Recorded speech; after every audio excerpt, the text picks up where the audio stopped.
សម្ដេចមហាបវរធិបតីហ៊ុនម៉ាណែតចេញមកបញ្ជាក់ឆ្លើយតបទៅនឹងការជជែកគ្នានៅក្នុងបណ្ដាញសង្គមលើប្រធានបទមួយចំនួនរួមទាំងការចោទនៅសំណួរមួយចំនួនដែលបង្កើតជាភាពស្រពេចស្រពិលរហូតដល់មានបុគ្គលខ្លះយកទៅធ្វើអាជីវកម្មដើម្បីកេងចំណេញនយោបាយផង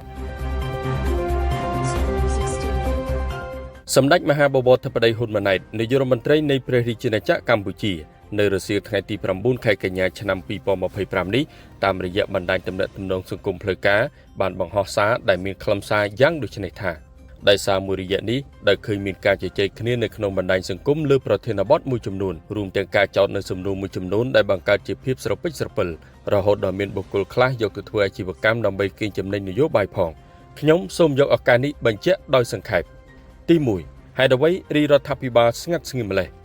បងប្អូនមួយចំនួនប្រហែលជាយល់ថាទាល់តែមាននាយករដ្ឋមន្ត្រីឬអិសរាជជនសំខាន់បញ្ចេញសារតាមទូរទស្សន៍ឬបណ្ដាញសង្គមជាប្រចាំបានគិតថារដ្ឋាភិបាលអត់ស្ងៀមស្ងាត់នៅក្នុងដំណាក់កាលដែលសភាពការមានការប្រែប្រួលលឿននិងមានភាពមិនច្បាស់លាស់ការធានានូវសង្កេតភាពនៃព័ត៌មានគឺសំខាន់ណាស់ដើម្បីកុំឲ្យមានបញ្ហាច្របូកច្របល់ក្នុងអារម្មណ៍របស់ប្រជាពលរដ្ឋក្នុងគោលដៅនេះរាជរដ្ឋាភិបាលបានរៀបចំយន្តការនិងប្រគល់ភារកិច្ចជូនក្រុមអ្នកនាំពាក្យដែលមានអ្នកនាំពាក្យរាជរដ្ឋាភិបាលក្រសួងការពារជាតិនិងក្រសួងការបរទេសធ្វើកិច្ចការងារផ្សព្វផ្សាយព័ត៌មានជាប្រចាំបន្ថែមលើយន្តការនេះក្រសួងស្ថាប័នពាក់ព័ន្ធដូចជាក្រសួងការបរទេសក្រសួងព័ត៌មានរដ្ឋលេខាធិការដ្ឋានកិច្ចការព្រំដែនគណៈអភិបាលខេត្តពាក់ព័ន្ធលក្ខក៏មានផ្សព្វផ្សាយនៅវិធានការសំខាន់ៗរបស់ខ្លួនឲ្យប្រជាពលរដ្ឋបានជ្រាបជាប្រចាំផងដែរទី2តើរាជរដ្ឋាភិបាលបានបញ្ជាឲ្យកងទ័ពជួរមុខនៅសមរភូមិដកថយទេក្រោយពីចរចាបត់ឈប់បាញ់ចម្លើយខ្លីគឺគ្មានទេរាជរដ្ឋាភិបាលមិនមានដាក់បទបញ្ជាឲ្យដកថយកម្លាំងក្រោយពីមានបទឈប់បាញ់នោះទេហើយក្នុងកិច្ចចរចាបត់ឈប់បាញ់ក៏គ្មានការដាក់លក្ខខណ្ឌឲ្យកងទ័ពភៀកគីណាដកថយពីទីតាំងឈរជើងរបស់ខ្លួននោះដែរទេទី3តើការចរចានានាក្នុងពេលកន្លងមកមានភ្ជាប់លក្ខខណ្ឌជាមួយកាត់ដោះដូរដីឬទេចម្លើយខ្លីគឺគ្មានទេការចរចាបត់ឈប់បាញ់ថ្ងៃទី28កក្កដានៅប្រទេសម៉ាឡេស៊ីគឺនិយាយពីបទឈប់បាញ់គ្នាតែប៉ុណ្ណោះការចរចាទ្វេភាគីកន្លងមកដោយរាប់ទាំង Extraordinary GBC រវាងរដ្ឋមន្ត្រីក្រសួងការពារជាតិនិងកិច្ចប្រជុំថ្នាក់តំបន់រវាងយុទ្ធភូមិភាគ RBC ក៏មិនមាននិយាយអំពីកំណត់ព្រំដែននោះដែររាល់លទ្ធផលនៃកិច្ចប្រជុំរាប់ទាំងប្រជុំពិសេសថ្ងៃទី28កក្កដាប្រជុំវិសាមញ្ញ GBC និង RBC សុទ្ធតែបង្ហាញជាសាធារណៈទាំងអស់គ្មានការលាក់បាំងទេហើយក៏គ្មានការចរចាសម្ងាត់ណាផ្សេងក្រៅពីកិច្ចប្រជុំទាំងនោះដែរចំពោះកិច្ចការចរចាព្រំដែនកម្ពុជានៅតែប្រកាន់យកជំហរនៃការដោះស្រាយបញ្ហាព្រំដែនដោយសន្តិវិធីតាមរយៈការប្រើប្រាស់យន្តការព្រំដែនដែលមានស្រាប់គឺគណៈកម្មការចម្រុះព្រំដែនកម្ពុជាថៃ JBC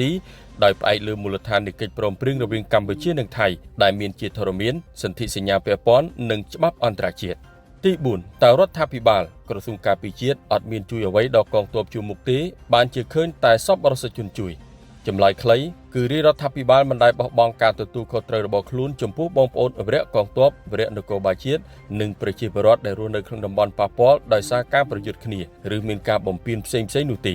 សូមបងប្អូនមេត្តាយោគយល់ចំពោះការដែលក្រសួងស្ថាប័នរបស់រដ្ឋមិនបានថតបង្ហោះឬដាក់ចេញនូវរបាយការណ៍ជាសាធារណៈអំពីរាល់ការងារធានានិងផ្គត់ផ្គង់ដល់កងទ័ពជួរមុខនោះទេដែលអាចធ្វើឲ្យបងប្អូនមួយចំនួនយល់ច្រឡំថារាជរដ្ឋាភិបាលមិនបានយកចិត្តទុកដាក់ដល់កងទ័ពជួរមុខបន្ថែមលើនោះការគិតគូរជាប្រចាំរបស់រាជរដ្ឋាភិបាលក៏មិនត្រឹមតែសម្រាប់កងទ័ពជួរមុខនិងប្រជាពលរដ្ឋនៅក្នុងតំបន់ដែលរងផលប៉ះពាល់ដោយសារបញ្ហាព្រំដែននោះទេប៉ុន្តែរាជរដ្ឋាភិបាលត្រូវគិតគូរជាប្រចាំសម្រាប់កងទ័ពនិងប្រជាជនទូទាំងប្រទេសនិងគ្រប់វិស័យតែម្ដង